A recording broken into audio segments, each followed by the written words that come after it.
Moradores da zona rural de Manaus começaram a receber nesta terça-feira o mosquiteiro impregnado com inseticida, uma das novas ferramentas usadas pelas autoridades em saúde para controle da malária na região. O mosquiteiro que pode matar o transmissor da malária foi distribuído à família de William pela manhã.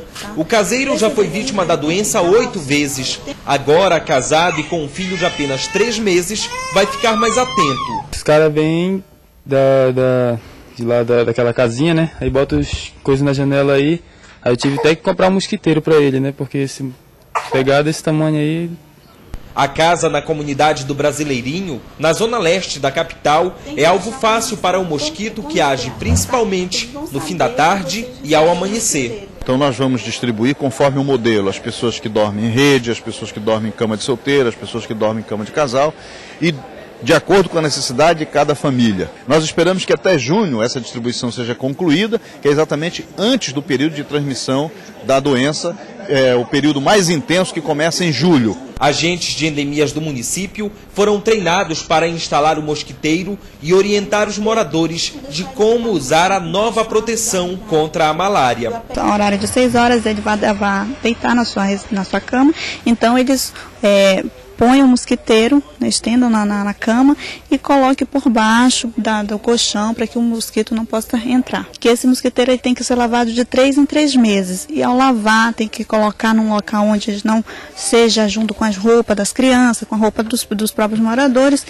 por causa do inseticida que tem nele. Na capital, o projeto da prefeitura, que também conta com a parceria do governo do estado, vai beneficiar cerca de 50 mil moradores. Vamos orientar a população de que ele precisa utilizá-lo corretamente, guardá-lo no local adequado, fazer a sua limpeza para que ele tenha esse material à sua disposição na hora da sua necessidade.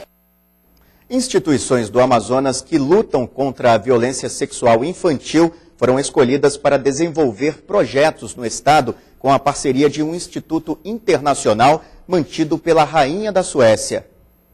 O Instituto Shiwold, fundado pela Rainha Silvia, da Suécia, escolheu 3 instituições do norte do Brasil que zelam pelos direitos da criança e do adolescente e que lutam contra a violência sexual infantil.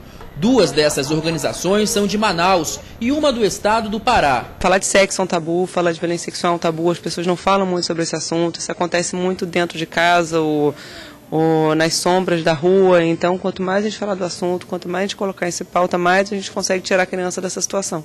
O teatro é um dos recursos usados para alertar as crianças contra os abusos que podem sofrer.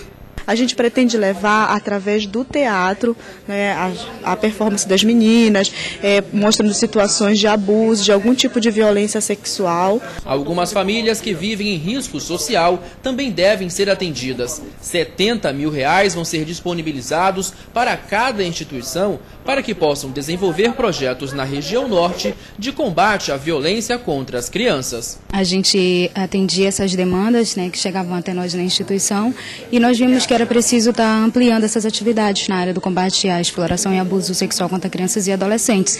Então nós vimos esse edital como uma oportunidade de estar enfrentando de maneira mais eficaz e combatendo, né, a exploração sexual e abuso contra crianças e adolescentes. Esse projeto ele vai trabalhar em Manaus, nas comunidades da zona leste de Manaus, e em Manacapuru, nas comunidades também de Manacapuru, um público de crianças e adolescentes de 12 a 18 anos.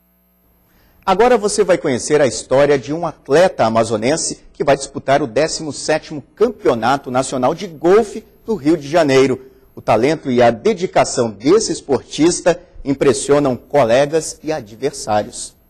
O golfe é considerado um esporte de elite. Os escoceses já o praticavam por volta do ano de 1400.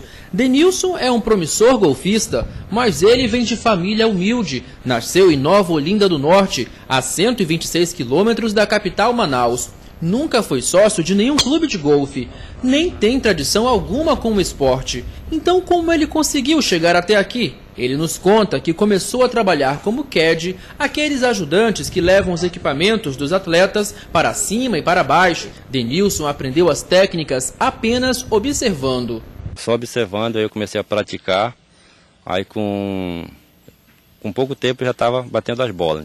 O ex-CAD se destacou tanto entre os sócios do clube que em 2 anos conseguiu uma vaga para disputar um dos maiores campeonatos de golfe do Brasil no Rio de Janeiro. Pela primeira vez que vai um jogador aqui do norte, entendeu?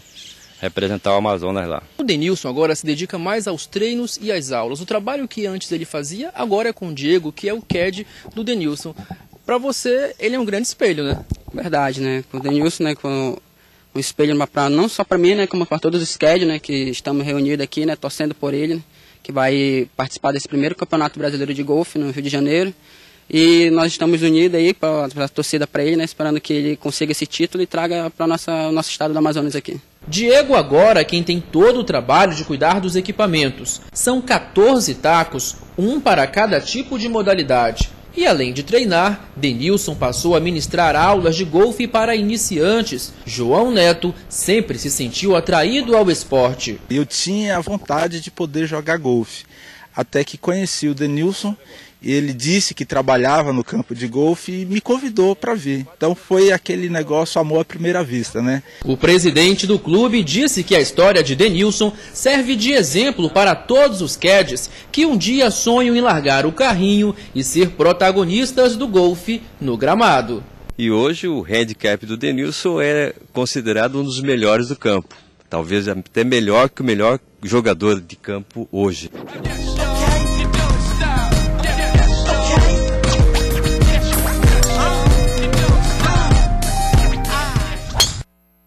Hoje é o penúltimo dia de competição e o Denilson está em 11º lugar entre os 51 competidores, apenas a 8 tacadas do primeiro colocado. O último domingo foi o Dia Mundial de Combate à Hanseníase.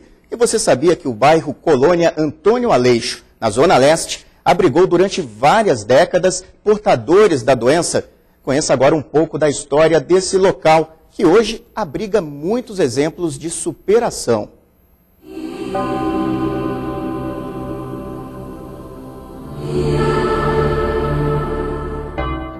A região era isolada e o trajeto até Manaus só era possível por meio de embarcações.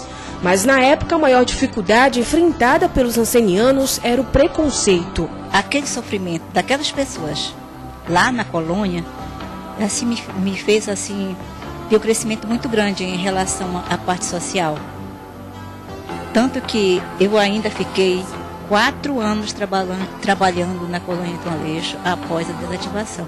O bairro foi criado em 1930. O presidente Getúlio Vargas ordenou que o ministro Tancredo Neves construísse 16 pavilhões para abrigar nordestinos trazidos para reativar os seringais. Depois da partida deles para as áreas de exploração, o local ficou abandonado, até ser ocupado por portadores de hanseníase.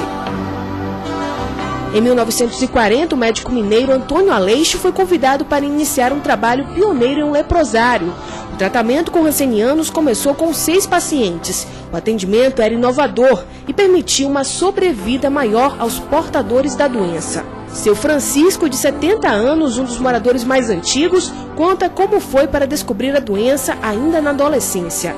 O papai descobriu que a minha orelha inchou, meu nariz ficou tudo grande assim, fiquei igual aquelas pessoas lá, né? Meu filho, antes que aconteça a mutilação, né? Você vai se tratar, você vai mandar você para Manaus. Sem sequelas, ele lembra do tempo em que chegou à colônia e não esquece que a área era evitada pela maioria das pessoas. Naquele tempo, o doente não era muito visto pelas pessoas, não. O governador mandava a despesa do hospital e tal, o pessoal fazia o curativo. Nós estamos no meio da sociedade, está todo mundo aqui sem nenhum preconceito da gente, aquela coisa toda, melhorou demais. Por volta de 1967, a população aumentou com a abertura da estrada de 23 quilômetros que liga a colônia Antônio Aleixo a Manaus. A área em torno do leprosário foi distribuída entre as famílias dos pacientes. Tem muitas pessoas que têm, né, que vêm de outro bairro para cá marcar consulta, que aqui o médico aqui para nós é muito bom. Hoje, o bairro que ficava à sombra do preconceito se transformou em um local de superação. Hoje eu me viro sozinho em casa, ele pode estar em casa não, me vira, como eu queria uma adaptação de uma faca para ficar melhor. Às vezes eu quero cortar um bife, eles não estão, eu não mandei comprar assim, eu quero retalhar do jeito que eu quero, né? cortar um frango do jeito que eu quero, porque nem todo mundo tem o seu jeito de cortar, né? Então eu quero cortar do meu jeito. Então a gente busca tentar mostrar as condições, mostrar uma nova realidade de vida, fazendo com que ele use essas adaptações no seu dia a dia e passe a ter uma melhor qualidade de vida.